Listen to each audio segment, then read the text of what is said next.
বিশ্বের যুদ্ধক্ষেত্রে হঠাৎ আবির্ভূত এক অস্ত্র এখন আলোচনার কেন্দ্রবিন্দু, ইরানের শাহেদ 136 ড্রোন। ইউক্রেনের আকাশে ধ্বংসযজ্ঞ চালিয়ে এটি প্রমাণ করেছে আধুনিক প্রতিরক্ষা ব্যবস্থাকেও বিভ্রান্ত করা যায় সাশ্রয়ী কিন্তু কৌশলী প্রযুক্তি দিয়ে। এতটাই কার্যকর হয়ে উঠেছে এই ড্রোন যে এখন যুক্তরাষ্ট্র এর অনুলিপি সংগ্রহে বাধ্য হয়েছে গবেষণা ও প্রতিরক্ষার প্রস্তুতির জন্য। পেন্টাগনের মালিকানাধীন সংবাদপত্র স্টার্স অ্যান্ড টাইপস জানিয়েছে মার্কিন বিমান বাহিনী অন্তত 16টি শাহেদ 136 এর কপি সংগ্রহের উদ্যোগ নিয়েছে। উদ্দেশ্য এই ড্রোন নিয়ে গবেষণা ও প্রশিক্ষণ।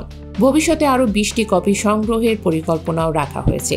বিষয়টি একদিকে যেমন ইরানের প্রযুক্তিগত শক্তির স্বীকৃতি, তেমনি মার্কিন যুক্তরাষ্ট্রের প্রতিরক্ষা চ্যালেঞ্জকেও প্রকাশ করে। শাহেদ 136 প্রথম প্রকাশ্যে আসে 2021 সালে ইরানের সামরিক মহড়ায়।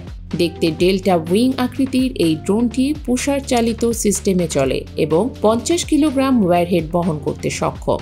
প্রায় 185 কিলোমিটার পার ঘন্টা গতিতে এটি টানা 2500 কিলোমিটার পর্যন্ত উঠতে পারে।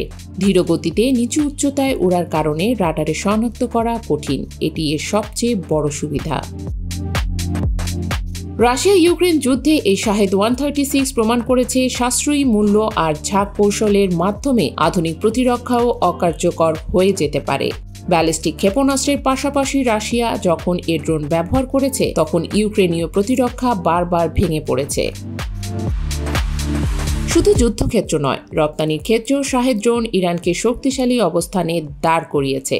পশ্চিমা নিষেধাজ্ঞার মাঝেও ইরান নিজস্ব সামরিক শিল্পকে এমন এক উচ্চতায় নিয়ে গেছে যেখানে বিশ্বের বৃহৎ শক্তিগুলো তাদের প্রযুক্তি অনুকরণ করতে বাধ্য হচ্ছে। মার্কিন যুক্তরাষ্ট্রের গবেষণার আগ্রহ তারই প্রমাণ। যুক্তরাষ্ট্র এরই মধ্যে শাহেদ মোকাবেলার নতুন ড্রোন তৈরির চেষ্টা করছে। অ্যারিজোনা ভিত্তিক স্পেকট্রো ওয়ার্সের তৈরি লুকাস সেই প্রচেষ্টার একটি অংশ। কিন্তু আন্তর্জাতিক বিশেষজ্ঞরা মনে করেন অসম যুদ্ধে ইরানের সাশ্রয়ী ও কার্যকর ড্রোন কৌশল আগামী দিনগুলোতে আরও বেশি প্রভাব বিস্তার করবে।